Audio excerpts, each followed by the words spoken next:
সাইফ হাসান ভেবেছিলেন তিনি এটি নিশ্চিত আউট। মাঠ থেকে উঠেও যাচ্ছিলেন তিনি, কিন্তু তিনি রিভিউ নিয়েছিলেন, রিভিউ দেখছিলেন আর মাঠ ছাড়ছিলেন তিনি। কিন্তু হঠাৎই রিভিউতে দেখা গেল বলটি স্টাম্পের বাহিরে চলে গিয়েছে। হ্যাঁ দর্শক, এমন ভাগ্যের খেলায় পড়েছিলেন আজ সাইফ হাসান। দর্শক, এদিন সিলেট টাইটান্সের বিপক্ষে মাঠে নেমেছিল ঢাকা, যেখানে প্রথমে ব্যাট করতে নেমে দুর্দান্ত ব্যাটিং করেন সিলেট, যেখানে 5 উইকেট হারিয়ে 173 রান করেন।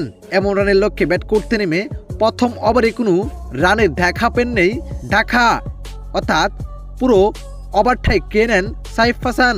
এর পরের ওভার মাসুম মোহাম্মেদের পরের বলে সজোরে ছক্কা মারার চেষ্টা করছিলেন সাইফ হাসান, তখনই এলবিডব্লিউর ফাঁদে পড়েন তিনি ভেবেছিলেন এটি নিশ্চিত আউট। তারপরেও রিভিউ নিয়েছিলেন, রিভিউ নিয়েই সঙ্গে সঙ্গে মাঠ ছাড়ার চেষ্টা করছিলেন তিনি। কিন্তু হঠাৎই দেখেন তিনি বলটি স্টাম্পের বাহিরে, আবারও মাঠে ফিরে আসেন তিনি।